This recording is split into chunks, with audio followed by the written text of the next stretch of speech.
Well, hello, SFL populace. We're back with another week of the SFL podcast. We got the merry band of characters coming. They'll be joining us shortly. But seeing that we said we're gonna start at 6, we start prompt. Again, y'all know who I am. I'm Mighty RX Max Paul, owner of the Alaska Storm.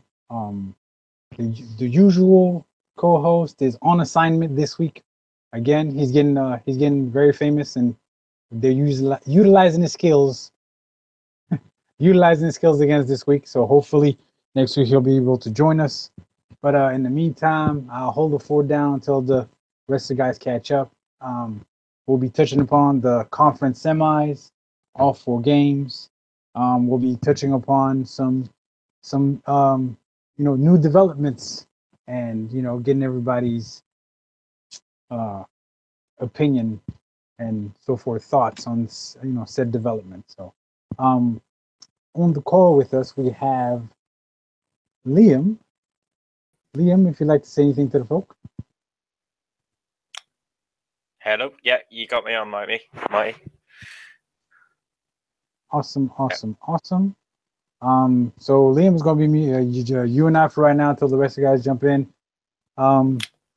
Let's go over a little bit of what transpired last week. I guess we'll attack the games in order that they happened. To start the day, I believe we started with Mexico City and the Houston Hyenas, and it was one of those games, man. It was a very well thought out, well contested ball game. Just Mexico City just prevailed in the end, 41-38. Liam, what do you think of that game? Sorry, Marty, which game was that? Sorry, the line's breaking up a bit. I was touching upon the Mexico City and Houston game that happened last week, where Mexico City edged Houston by a score of 41-38. What did you think of that game there? Yeah, that was a lot more closely contested than I had expected, given that Houston were bouncing back off of a bit of a torrid week in the last week of the regular season. But they came back strong. Only the field goal deficit by the end of it, and I think Mexico City, being a first seed, they were they slightly underperformed. I think in this game, they want to have a better performance on Monday, coming up against Vancouver. So.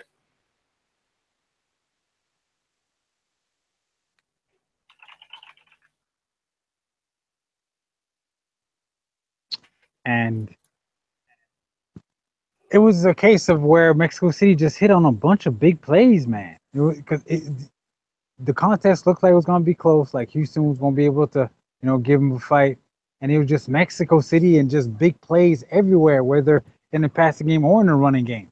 And that kind of was the difference. Now Houston, had a valiant effort towards the end where, they were trying to mount, a surge, a comeback. But, I guess they ran out of ammunition at that point. But it was the big plays that doomed them. And Houston's defense came into that ball game as one of the better ones in the league, both in stopping opposing teams from moving the ball and from stopping teams from scoring. So, that was kind of a revelation, the way Mexico City went about taking care of business last week. Yeah, any time a game goes to overtime, it's it can go on a knife edge, and I think Mexico City just had a bit of luck in terms of the the flip of the coin, going into the overtime period. But yeah, I think it's probably the result that most people had expected, just not the nature of the win that most would have anticipated, seeing Houston going into the off season with that loss. So. Yeah. In the next matchup, the Chicago Wildcats travel to Buffalo to take on the defending champions Queen City Corsairs. And Chicago said, so what, we're an expansion team. We came with unfinished business. And they took care of business last week and up in the the Queen City Corsairs. Matter of fact, the score is closer than what it actually was because they came out guns blazing with something to prove. Liam, what'd you think of that one? Yeah, I mean, I'm unashamedly a big fan of Chicago. I mean, they have so many star, real talent. So we've got a whole bunch of star players in this league, but Chicago, with the way that they built their team, uh, being an expansion team last season, they really did shock, I think, a lot of people with the way that they performed against Queen City. Queen City, they probably, I think, I was anticipating that they would get the top seed. They were rather unfortunate, I think, in the last few weeks of the season, and that did seem to hurt them um, going into the postseason. And it looks to have really hit them hard. So it's disappointing for them that they won't be able to repeat as champions again this season. I know that that's the one thing on the mantelpiece in Buffalo that they don't have is a repeat of the championship. Indeed, no team has that. So it's I think Chicago will be kind of licking their lips in anticipation at the prospect of going up against Atlanta, and they have a home game which they had not anticipated that they would have. So they've done well to deserve that. Yes, they have. Now, mind you, Kyle Walsh was still able to be effective. I was surprised in that game that Queen City was not leaning on Kyle Walsh more. They kind of relied on AJ Caswell more than I expected. And then Chicago, they came out prepared offensively. They had nice balance. They Dion did his thing on the ground. E.T. King, MVP candidate. E.T. King were just showing off, with his arm in that game, and it was like, I don't know if it caught Queen City, with their pants down, or if Queen City wasn't expecting them to come out in such a fashion, but it was almost Queen City was startled, and by the time they realized, whoa, this is a playoff game. We lose this one, we're going home, and Yeah. it was too late for them to come back from that deficit that they built. So big ups to Well, one of the Chattown and Chan, for that one there. yeah, one of the things which Eric has always managed to do. I mean, you saw it with um, the running game last season as well. Is that they've always been able to get a running game going regardless of who they've got there, and this season they got it with Kyle Walsh, and he just didn't really turn up. And as you say, E.T. King, he's got another potential run at the MVP title, and he would have been disappointed last season with not getting to the championship game, even though he did get the MVP. And this season, he's in prime position with Chicago, with all the host of talent that they have going up against what will be an unfancied Atlanta team, I think. And it'll be interesting to see how that plays out. Yes, it will. We'll get to that matchup in a little minute. In the next matchup, we have another expansion team, the Vancouver Legion, travel to the Great White North, to Alaska, and they prevailed for the second straight time. They won two in a row at Alaska. It's like Alaska's their home away from home. And in this game, it wasn't even close.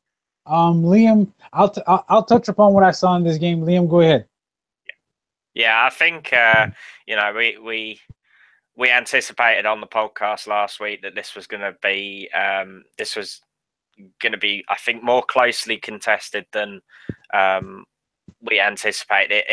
With Vancouver being the third seed, they did kind of sneak into it just due to what happened to Houston. But make no mistake, Vancouver were really, really hot coming into the playoffs, and I was surprised, man. I thought that it would be closer than a two possession game.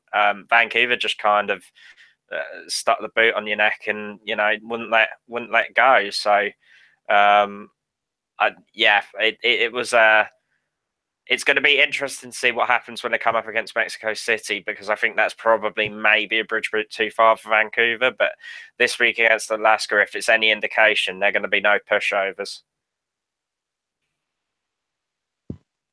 Before I get to what I saw, hi Andy, how are you doing? Nice of you to join us. Hey, I showed up to listen, and then I heard you making fun of me for doing other things and not being able to be here, and I was like, all right, I'm not having that. I better show up. So here I am. I was not making fun. You was actually, extolling your virtues, the fact that you're good at what you're doing, and hey, Andy, we need you here this week too, because last week you were the bomb.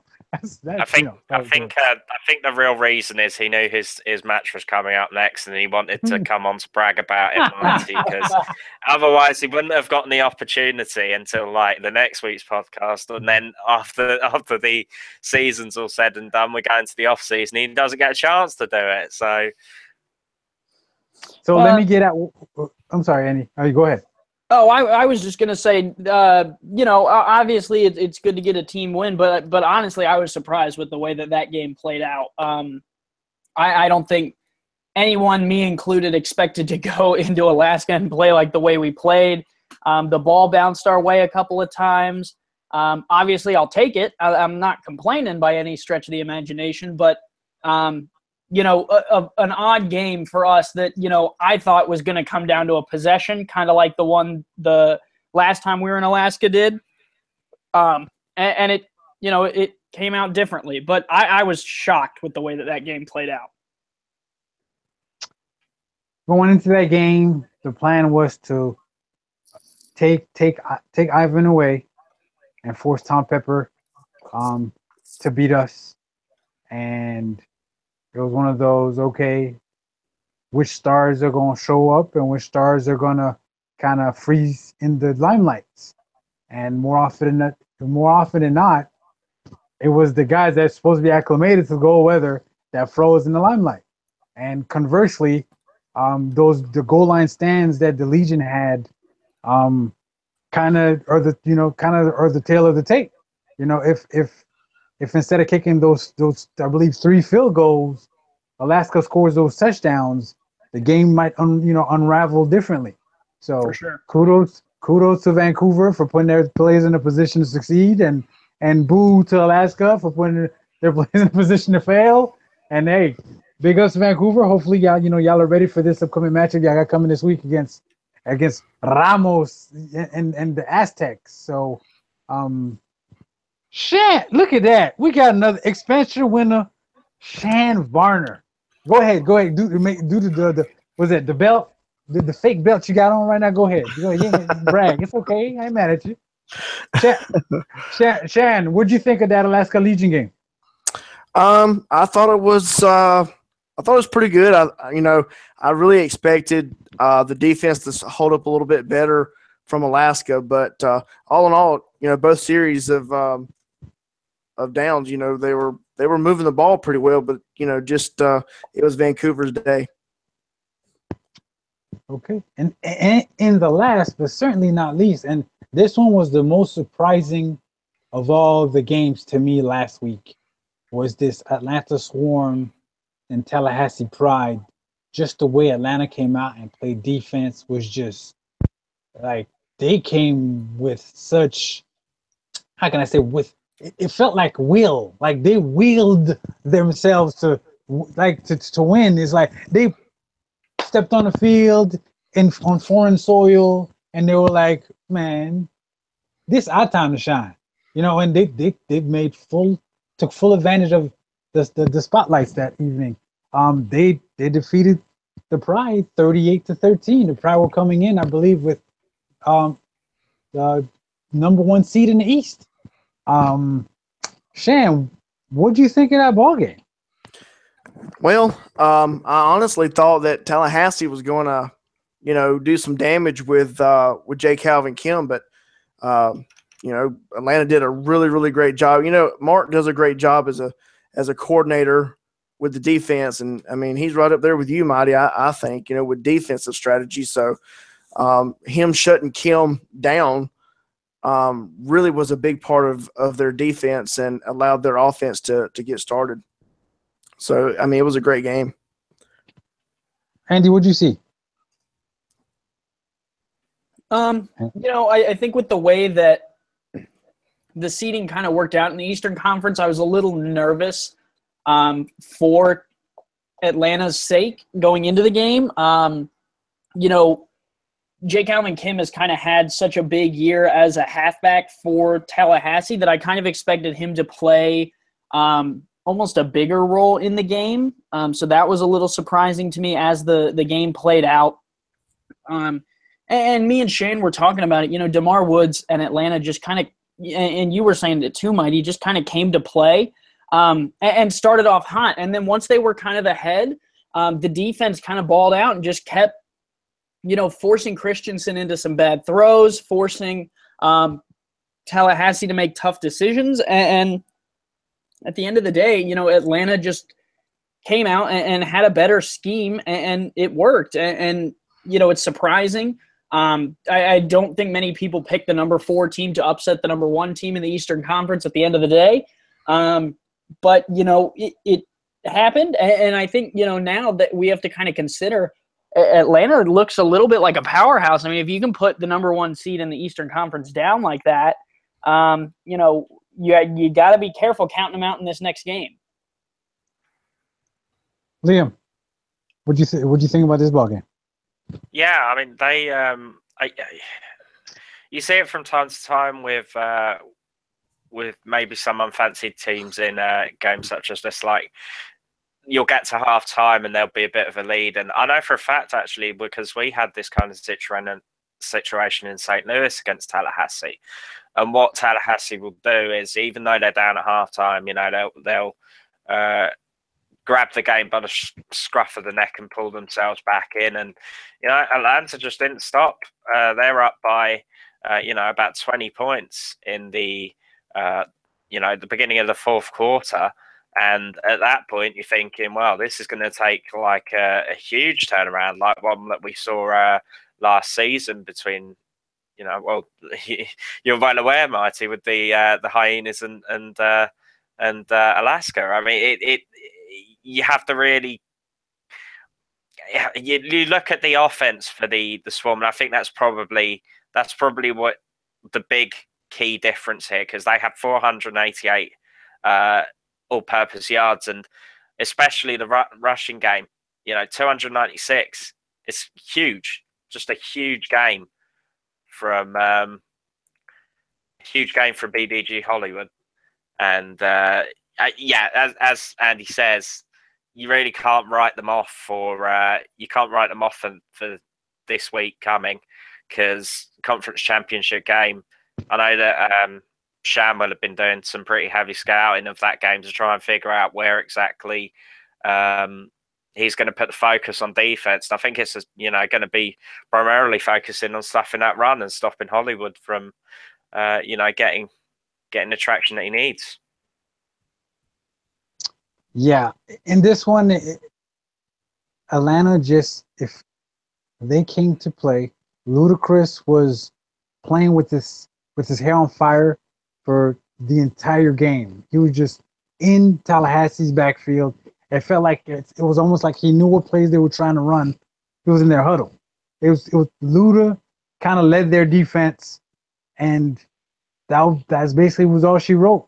Like, he started off on the right foot and just kept the pressure on that offensive line to stop him, and they just couldn't. They just couldn't. Which kind of dictated the pace of the game for Tallahassee's offense. Okay.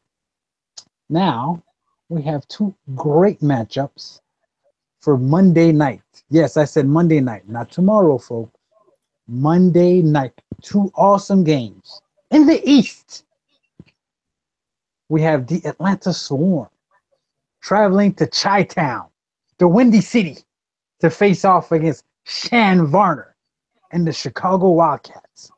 In the West, we have our own because he's on the show right now, our own Andy Hamilton and the Legionnaires, the Vancouver Legion, are headed to Mexico City to take on Ramos and the Aztecs.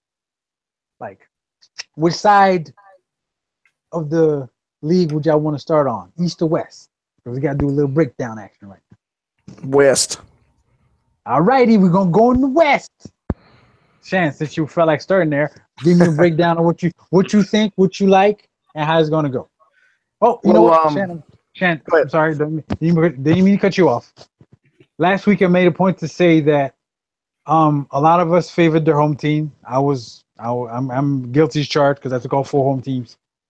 Only one of the home teams won. All the other home teams were failed. Yes, I use that term, failed. So home teams went 1-3 last week. So apparently home is not where the heart is. With that said, Shan, go ahead, break it down.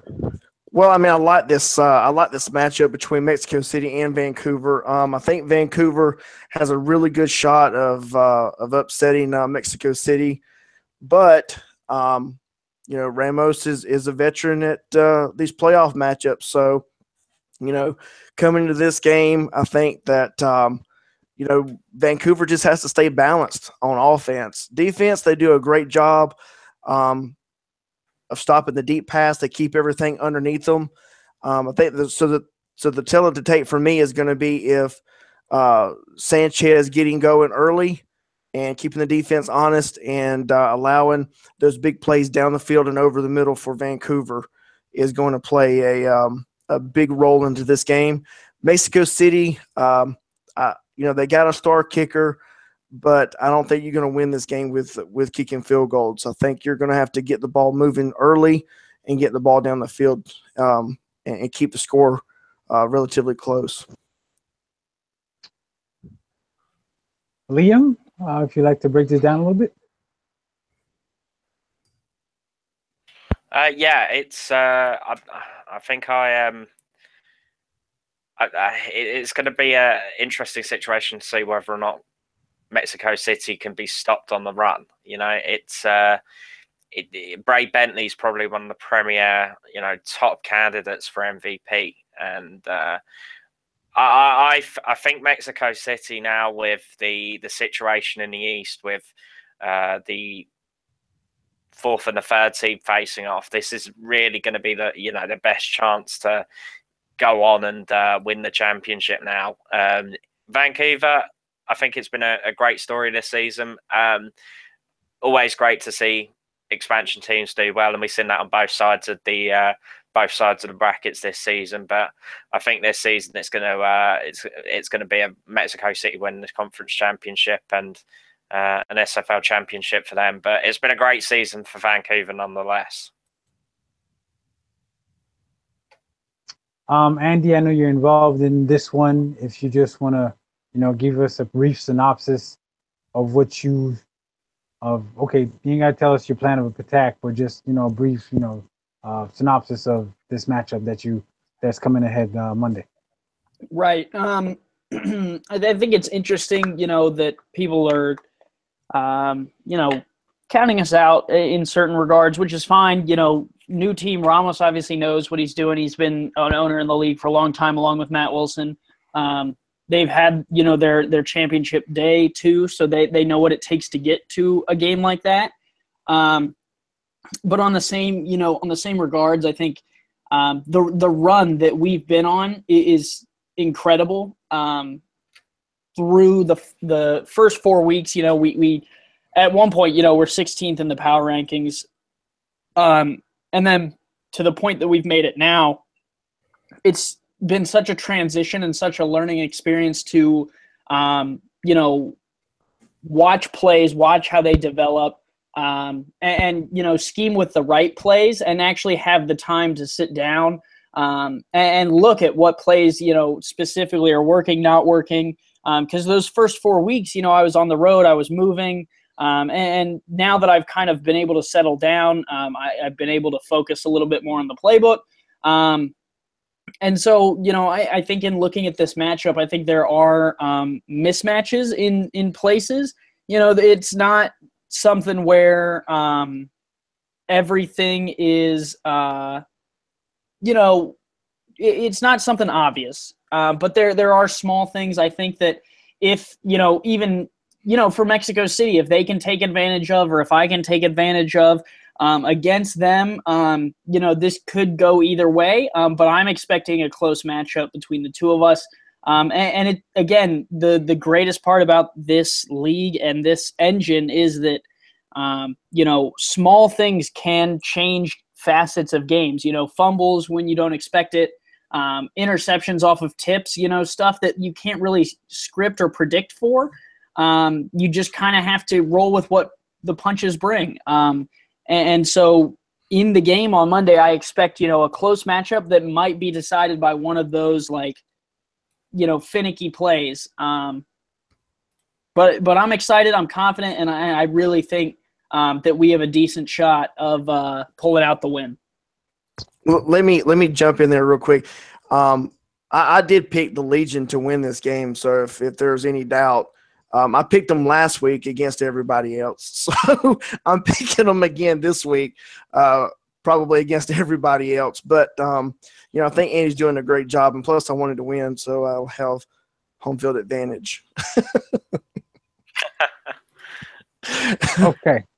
Yeah, I don't think you can. I don't think you can write any team off at this stage. I just think, with the skill that Mexico City and the experience that they have, it's very difficult to look past them. But yeah, I think it's going to be a great game. Okay. This is a battle of bronze quarterbacks. So we're definitely going to have a bronze quarterback in the title game. Don't know which bronze quarterback it'll be, but we're going to have a bronze one in the game. Okay, that's out the way. Very good. Now, for Mexico City to win this game, Ray Bentley must not just have a good game. He got to take over the game, meaning he has to, do what we know Ray Bentley to do, which is to basically put his helmet on someone's chest, make him, hit him so hard that his ancestors feel it, then step on the next defender's chest and take it 60 to the house. He can't just get 20, get tackled, and then have Mexico City just, find a way to have to put the ball in the end zone. Now, can he do it with the assortment of weapons that Matt Wilson has? Can Vancouver force them in third and long situations where, because they know he has to throw, they're basically flooding all the pass routes with defenders, making it tough to thread that needle down the field? Conversely, can Tom Pepper and that offense, can Ivan get going against that Aztec defense? And then when it's time to throw, can Tom Pepper stay away from those upper echelon safeties that, we know Ramos's defenses usually wield? This one is definitely, to me, this one's a pick 'em.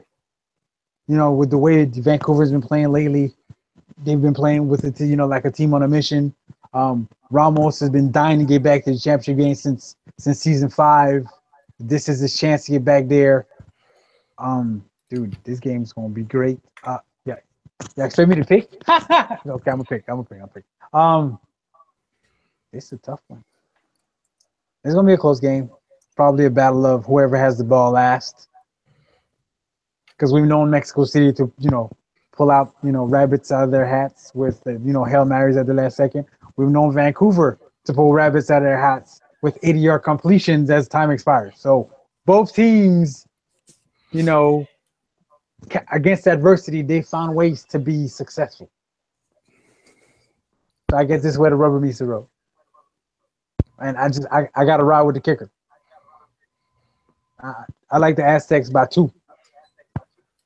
Yeah, 2. I said 2. They're going to win by 2, and because of the kicker. So it's going to be high scoring though. I could easily see this game being mid-30s, mid to high 30s. You know what I'm saying? Something like 37, 35 or something like that. It's going to be high scoring. Because even, if you screw up if you throw a pick, that pick could go to the house. You know what I'm saying? Kickoffs could go to the house in this one. Because Mexico, Devin Cabrera's back there returning kickoffs. You slip up and miss a tackle on Devin, he's out. So this is gonna be a high scoring game, but I like the Aztecs just because of the kicker. That's a terrible reason to like the game. Anyways, neither here nor there. Headed to the east, where we got the Swarm headed to Chi-Town. Liam, take it away. Yeah, this is probably one of the situations which you didn't maybe expect at the beginning of the season. Atlanta, coming off a season where they were so close to getting in the playoffs, but just about missed out. Being overhauled by Carolina in the last few weeks of the season. Chicago expansion team, big influx of talent with E.T. King and various other stars coming in there from other teams in the league. A very experienced team, despite how new they are. And I think for me, I kind of tipped Chicago to do well. I didn't know that they would do this well. I thought playoffs were definitely on the cards, but actually getting into the conference championship game and pushing on to try and get into the SFL championship and win a championship in their first season, that's a real special achievement. So, Atlanta aren't exactly a new team either. I think they're only their first season was last season. So it's all going to be down to who can get the pass game going, getting E.T. King going, and with Atlanta as well. They need to kick that into gear in order to ensure that BDG Hollywood isn't just driving the offense on his own, because I think that's probably one of the things you would take away from that game against Tallahassee. They're very much reliant on the run game, and I don't think Chicago are going to get fooled by that this week. So it'll be interesting to see. Who comes out on top. And as Shan said, he wants that home SFL championship game, first season in Chicago and first season with the SFL championship game there as well, which would be a big achievement for them.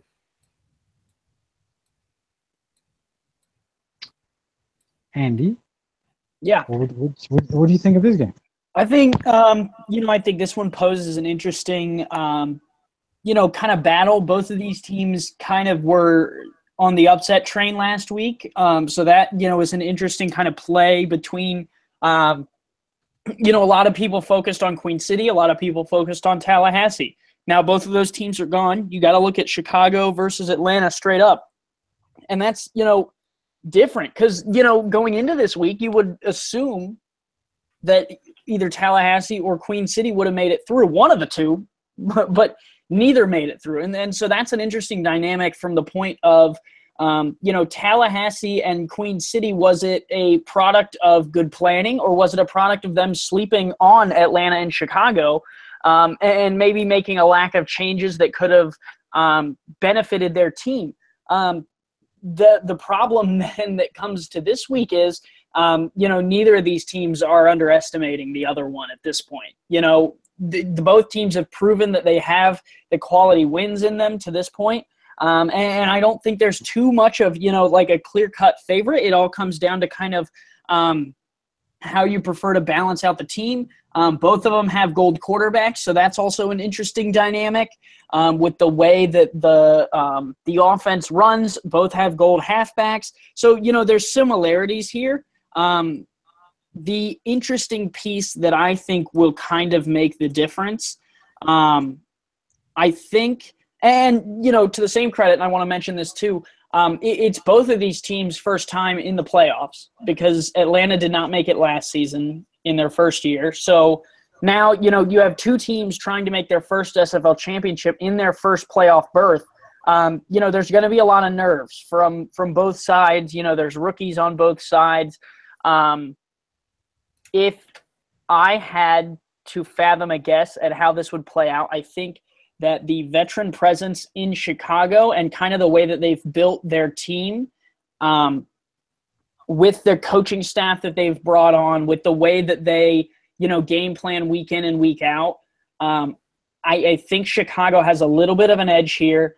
But, that's not to say that if Atlanta gets hot early, it couldn't be a totally different outcome. And the thing that both teams have to try and do is utilize their halfback and keep the halfback involved. If the game gets 2 touchdowns away from either one of these teams, it could spell trouble, because if you're trying to let DeMar Woods or E.T. King throw the ball 3 out of 4 downs a drive or whatever, you're going to have some interceptions. It's the SFL. Interceptions happen. If you can keep the game close and keep your running backs involved, I like Atlanta's chances to kind of, maybe have one big run or two. Deion Hawkins has had a decent year, but not anywhere near what BDG Hollywood has. But with that said, I think even if Hollywood can break a few off, I think Chicago has the firepower to come back. I like the Wildcats heading into their first championship. This is these teams' second matchup of the season. An earlier matchup that I believe happened like week 8 or 9. Chicago prevailed. Happened week 7. I'm sorry. Chicago prevailed at home, 28-20. In that game, Deion Hawkins was basically the difference. He only had I believe 70-some on the ground, but receiving, he had 8 catches for 91 yards, which included a 41-yard catch on the sideline that he took all the way. So he's their recipe to kind of slow down Luda and the rest of that pass rush. The fact that they're able to, I guess we'll call it swing it to him and to kind of, alleviate the pressure off the O-line so they don't have to hold the ball forever while ET's back there, scanning the field to find open receivers. But then by the same token, we've known Atlanta to be a big play team, not just offense, team, where they take interceptions, they return them to the house, they take, the 80-yard run plays to the house, 80-yard bombs. That's their MO. And defensively, then they just force you to have to hold the ball, hoping Luda gets back there. And if you do block Luda and get too nosy down the field, you got Mamuna Ajalani right there playing free safety, ready to take the ball away. So, but Chicago got reigning MVP E.T. King back there calling shots. I don't see why Chicago would be straying too much away from what they do already, which is to have Deion involved in not just the running game, but in the passing game as well.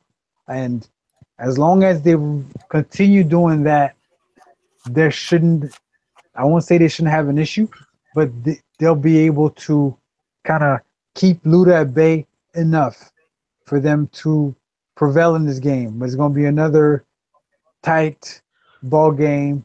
But I will say this about the last matchup as well. The last matchup, it looked like Atlanta was sleepwalking until the fourth quarter where they had an explosion. If Atlanta comes out this one with out the gate swinging, Chicago 27, Atlanta 23. That's how I see this one going. Like E.T. King he gonna get his at least yardage wise, but this game will feature quite a bit of turnovers. This is the nature of the way these two defenses play. So, and both of these quarterbacks are kind of have a gunslinger's mentality. Maybe not as much as John Woo, Mac Wavy out there, but they both have that same mentality where they believe if it's one-on-one, it's one-on-none. I trust my receiver to make a play. So, hopefully, in this matchup, this doesn't wind up, costing either team the game because it'll happen at a crucial time. Shan, give us a brief synopsis of what you saw and kind of like what you're expecting out of this game. I saw that Atlanta did a really good job at slowing Kim down, last week. So what we want to try to do and, maybe it'll work is we want to kind of keep the interceptions down like we did last week against Queen City as well. Just basically just going over the mistakes. If we can, minimize the mistakes that we've made and capitalize on, maybe short yardages or, what I think, and Dion, who has been my coordinator for offense all year, done a great job.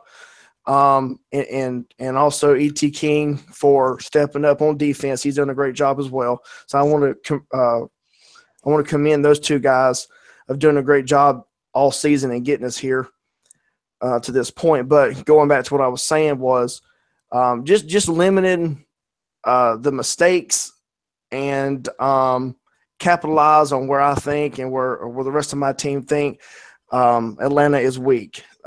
They've got 2 bronze corners. They've got a bronze strong safety. So even though they are bronze, they are dangerous at times. So we just got to put them in the right positions. The key to winning any game, to me, is making the defense do what you want them to do. And if they're in a certain set and you notice it on film that if somebody lines up in this set on offense and the defense does this, then, hey, let's put some plays in there that will capitalize on their defense because they're weak at this point when they line up in that offensive formation. So we've been watching a lot of film, and hopefully all that hard work and everything pays off this week.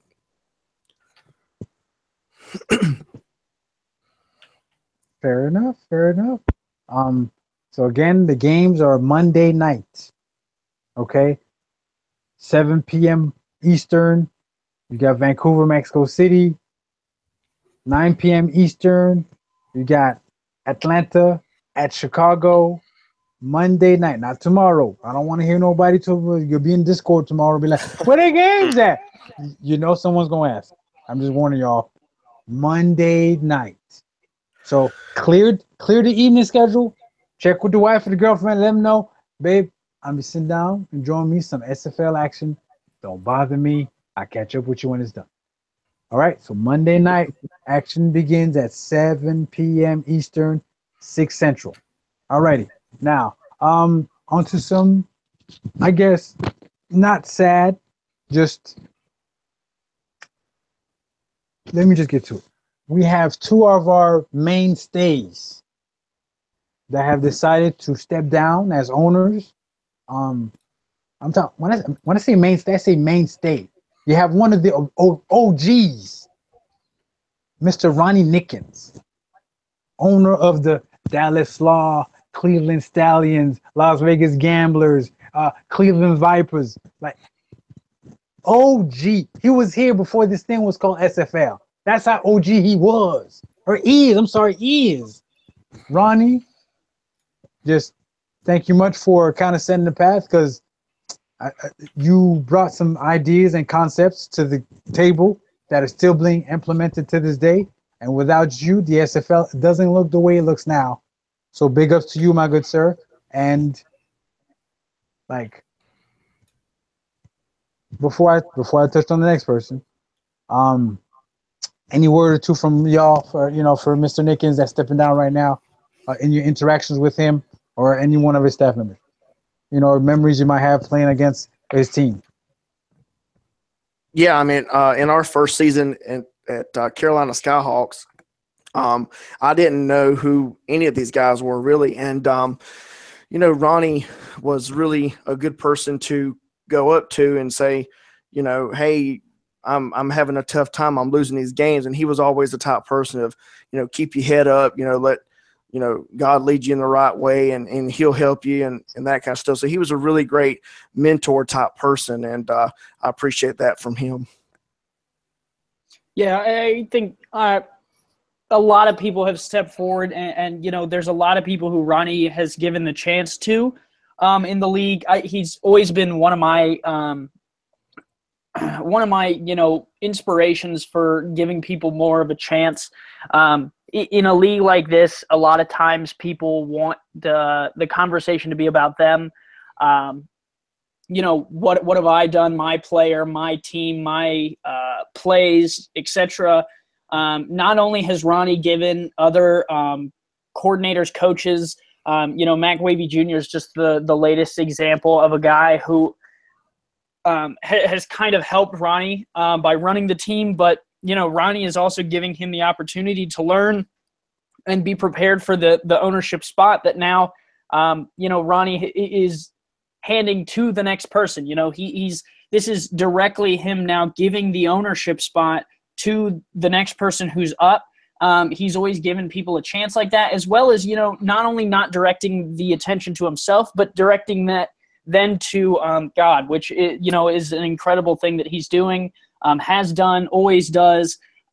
He's an incredible person. We'll hate to see, him not be in the ownership group, but I'm 100% sure that Ronnie will be sticking around. Absolutely. Yeah. I haven't had any. I haven't really had many personal dealings with him myself, but I know from speaking with Mac over in Dallas that he was given a great deal of support by Ronnie. So and you don't go as long as he has in this league without being a tremendous person and having great. He seems like he's such a great character whenever you see him around on game day. And I know he did the podcast a bit last season, and he gave some great input. He's really, I suppose you would call him one of the elder statesmen of the league, and it's going to be disappointing to see him not necessarily depart the league altogether, but to not be an owner anymore. So. But yeah, as Andy says, he's passing his place on to someone who he feels that will be able to take that on and be able to provide new ideas and contribute as much as he had. And if he can do even half of what he's done, then the SFL will be fine.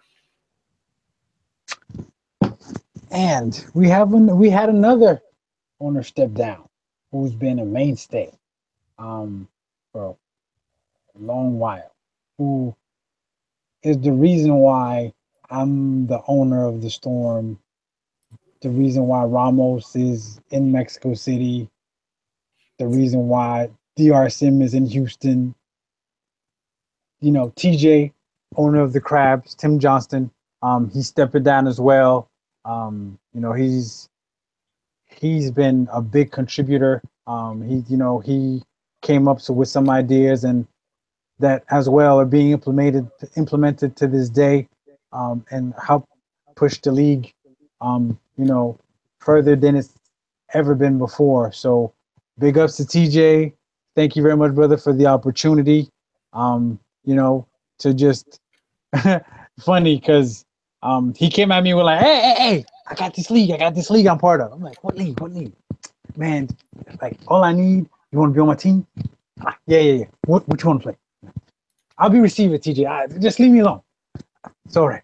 So what face you want to have? I'm like, what do you mean what face I want to have? What is this, face off? What am I, Johnny Cage? Like, no. It's like, no, okay. I'm going to give you Ron Wilson. Okay. So he puts me on the team as a receiver.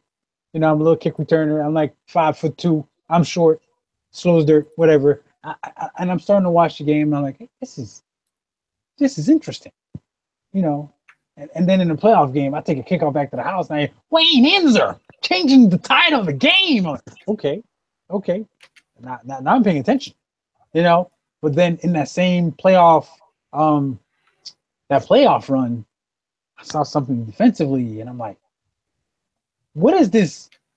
Why does the quarterback have 20 years to throw? This is ludicrous. That's not how defense is played.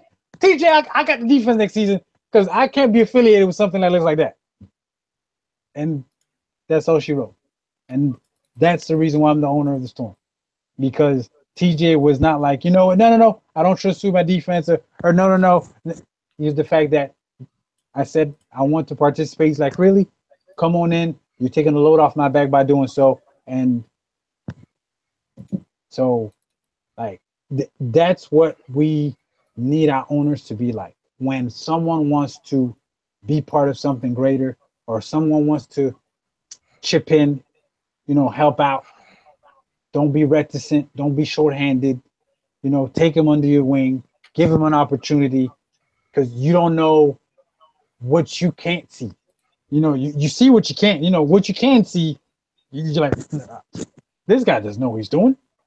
But what you can't see without giving him the opportunity is you don't know what he's going to turn into.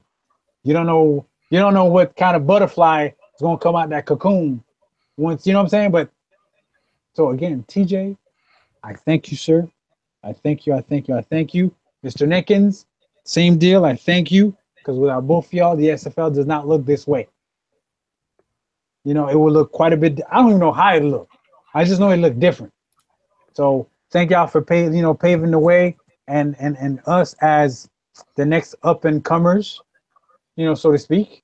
Hopefully we could do y'all proud and push this thing to heights it's never seen before. Andy, what kind of interaction have you had with TJ? Yeah, TJ, instrumental for a large portion of these teams being here, which, says a lot about what he's done, just like Ronnie, for coaching up the next generation of coaches, which is something you touched on, Mighty, that the league needs to be better at. And that's something that, we're seeing with a lot of teams now. We're seeing coaches kind of build their portfolio, and to the same token, like if you're looking to apply for one of these spots, there's only 2. So, Cam already said he has 5 applications, and that number's growing. If you don't get a team, do not give up. And that is kind of the epitome of my one of my biggest interactions with TJ was I applied two seasons ago for my first team. They were called the Vancouver Stallions, and I was left off of the expansion ticket. There's people, I don't even think Liam was here at that point. So there's that's very forgettable for a lot of people. But for me, that was, I was heartbroken. I put a lot of, as Mighty can probably attest to, I put a lot of effort into that. What's it called? Application. I made a video that took a lot of narration and time. You gotta iron those grapes, man. You gotta iron those grapes. That's what I'm saying. Yeah, that's a big callback. Yeah, everyone's on the 220 train now, Mighty. But when you don't get something you want, you get very frustrated. Anyone would. I'm sure Liam was very frustrated, in this last season when he didn't get his team. TJ reached out to me nearly immediately and made sure that I stuck with the league and was going to coach somewhere and going to apply again. Because the thing is, it is a rejection in a way. I was rejected from getting the team that season. But TJ, made sure that I understood that it was not a rejection of me as a person from the league. It was a rejection for me as an owner at that point in time. And that's a testament to, me being here, because had he not reached out, there's every possibility that I might have, been like, what, if they don't want me to be an owner, I won't be an owner. I'll just go, play NCAA 14 instead. There's 1,000 ways that could have played out, but TJ messaged me, multiple times to make sure that I was going to stick with it and then I was going to learn a lot. That way, the next time a spot opened up, I was more prepared. And it worked, So that's my biggest interaction, and I think it goes a long way for him to, open up the spot when he feels like he can't perform at the same level. Baltimore has missed now 2 playoffs in a row. And that's not a knock on him. It's just a rise in the level of competition in the SFL. And I think he recognizes that, there's a lot of opportunity for coaches like, Mighty, who came up under him. James Richards was there for a little bit. There's a lot of guys that TJ has helped mold as coaches, and they deserve a chance at the ownership spots. And so I think he just kind of, in the date and time, understood that, it takes a little more effort than he has the time for, and he is willing to give that opportunity to someone else. And that's really a great thing for him to do, to, realize it's time to step back for him in his life. And we will never forget all the contributions he's given to the league. And it's just another opportunity for someone. And I'm like I said, I'm sure TJ will be around. Once it's weird. Once you get into all pro football, once you get into the SFL, you kind of don't leave. I mean, I think I saw Kia at one of the playoff broadcasts, NY Kia, who's a former owner. Derek Overstreet shows up sometimes. So it's one of those things where, like, you may let go of the team, but you're going to be around. Yeah, what you said, Andy, about people, this is just kind of a general, bit of advice for anybody. And you mentioned about how the situation with me last season with missing out, and it's a learning experience first and foremost. As someone who, I'd only been around the league for a short amount of time then. And I think for myself, having been in St. Louis for a season and having had that coaching opportunity, which is something which TJ has been very, he's been very keen on getting people in, like James, as he said. James Richards went and moved to St. Louis, then he's moved on to Alaska. He encouraged interest, and I think that's part of his reasoning, maybe behind what he's done, and in addition to him probably being busy and having stuff that he needs to attend to, which means he can't give the SFL his proper focus. And I think that's probably people shouldn't get disheartened when they hear about stuff like this, because it's an evolution of the league. It's not necessarily because these people are like they're upset about anything. It's because they want the SFL to get better, and getting better means if they can't put 100% of the time in, then there's someone else who maybe can do. And if you're considering applying for ownership, and that's what I've done this season, even if you don't get it on the first attempt, there's every chance that you will get it on this attempt. I mean, even I might not get it on this attempt, but what did I do after last season? I went and worked on the brand for my bid a bit more. Worked on the league website, became the league webmaster, went to St. Louis, back to St. Louis and become coach. And, even after this season, it's like, okay, well, what can I do to get better? Because there's no guarantee that these guys were going to step down and give that opportunity. I decided, okay, I'm going to go and get some experience with Dallas as well. And, shout out to Stephen Mullinax, because he's another example of an owner who he's said to me, oh, like you're my guy for this position, Liam, but I think you should apply for this and give it a go again. And that's what I did. So if you get, everybody in the SFL, I think is, most of the staff are great guys, and they will absolutely encourage you and give you the guidance that you need. And that's only going to continue to grow over the coming season. With our 10th anniversary season, the SFL's on the way up. Yeah, I'm kind of going to disagree with everybody else. I couldn't stand TJ. I'm kidding. No, but I mean, seriously, if you ever had to game plan against TJ, and we down there in the South, them Dirty Birds, them Carolina Skyhawks, we hated TJ because we knew that he was going to bring his A game every single time. And, he has taught me a lot as far as game planning and putting things together. So, yeah, I mean, I've talked to TJ a bunch about that.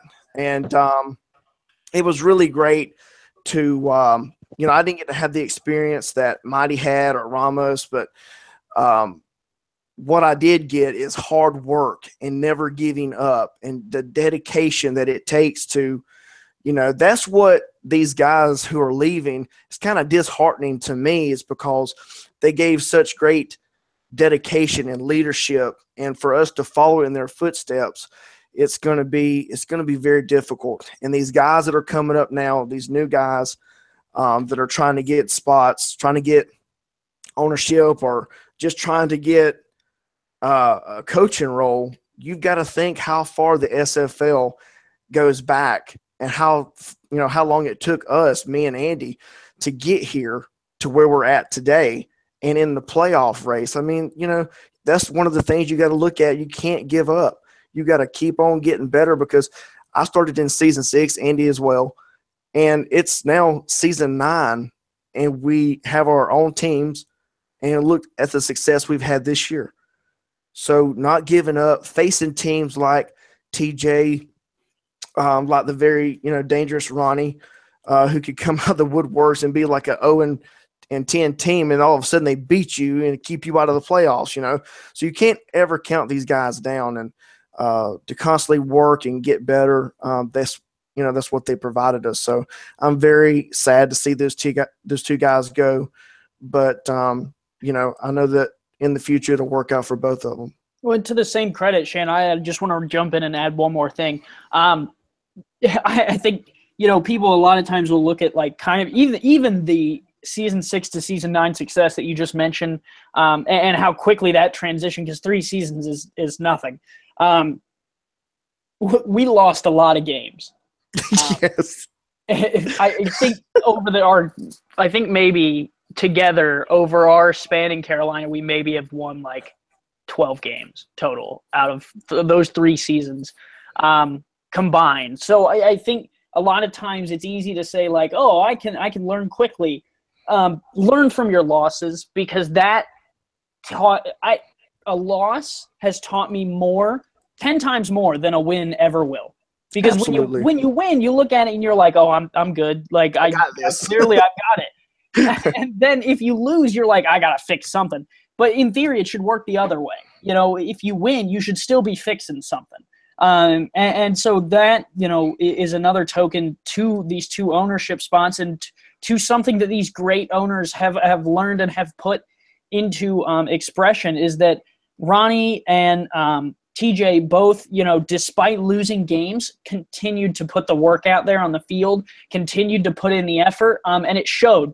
Seasons where Baltimore would make the playoffs consistently, seasons where, despite a Cleveland or a Las Vegas team being down, they're not out. And they take games away from teams trying to make the playoff. So, everything matters, every game matters, and everything is a learning experience. Those 2 guys would reiterate that. And them passing those 2 teams off to new people who will definitely be able to learn a lot from the experience of jumping into an ownership role. It's very exciting, but also, bittersweet to watch these guys go. So, it's bittersweet to see them go, but it's good to kind of open up more positions for people who are just as excited to get in those roles as TJ and Ronnie were, even just at the beginning of this season. So it's both exciting and sad. I agree with everything that we just mentioned. With all that being said, so now we have 2 vacant ownership positions. If you believe that you have what is necessary to own a team, I would have tell you to fill out an owner's app, put all your credentials down, put some references down as well. Your mom and aunt don't count. And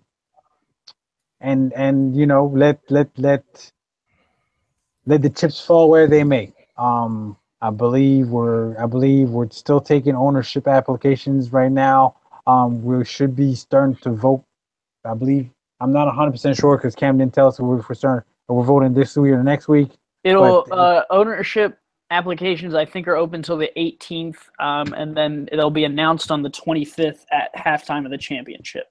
So there you go, folks. So if you believe you have what it takes to be an owner, go ahead, fill out the app, and you'll be contacted by some, if not all of us, where we're going to put you on the hot seat and grill you.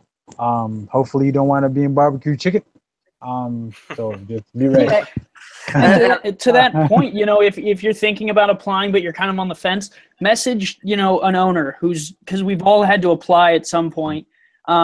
Ask us what you need to do better, what you need to explain. If if you've had great seasons as a coordinator, make sure you're emphasizing that.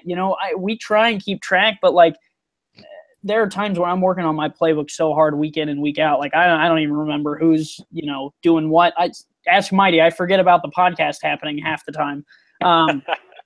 So if you have questions, make sure you reach out and ask, and don't submit a half full application. Make sure it's everything's on there, because going back and adding stuff after the fact, is not a good look.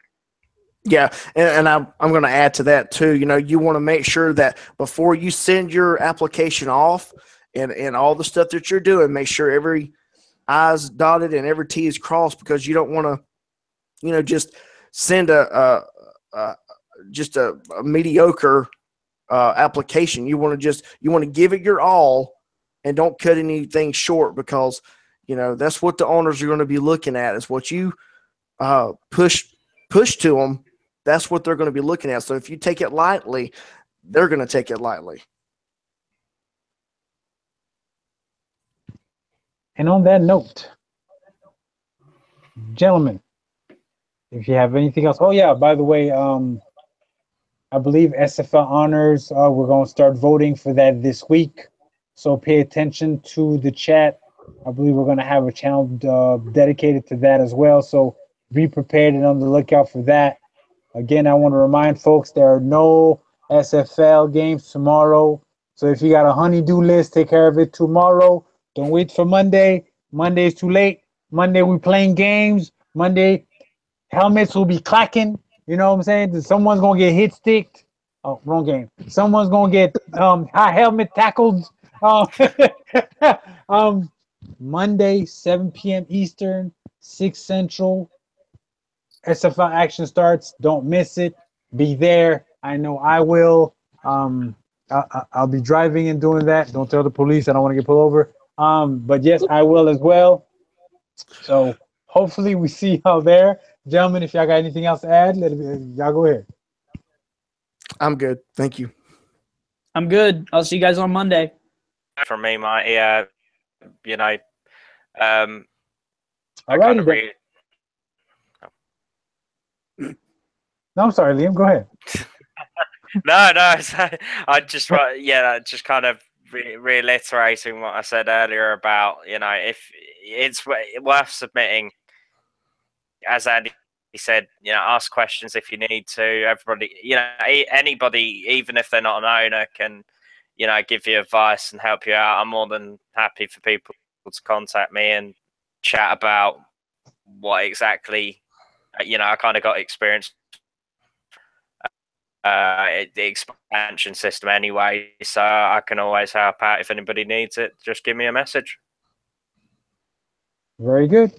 And with all that said, for Shan Varner, owner of the Chicago Wildcats, that'll be represented Monday night against the Atlanta Swarm. For Andy Hamilton, owner of the Vancouver Legion, that'll be represented Monday night against the Mexico City Aztecs. For Liam Crowther, Webmaster Supreme, putting in an ownership bid for a squad in London. I be Mighty RX, Max Paul, owner of the Storm, co-host of the show with Andy. Hopefully Andy's here next week to host it, because I'm tired of hosting. It's been fun. It's been real. We'll catch y'all in 2 days, Monday night. I can't say it enough. Matter of fact, I'm going to leave y'all with this note. Not only please be there Monday night. All right, we're going to be there Monday night. Blow it out of proportion, okay? Monday night. Not only that, look. I'm scrolling up. See that? Championship. October 25th. Yeah, that's a Wednesday night. That's right. No opposition. All eyes on us. 7 p.m. Central, 8 Eastern on Twitch. Tell your friends, tell your mama, your cousins. You know what I'm saying? Your cousin Pookie and Ray them. Tell them we're on Twitch that Wednesday night. But before we get there, Monday night, 6 p.m. Central. Monday night, 8 p.m. Central. All right. In the meantime, peace. Peace. Later.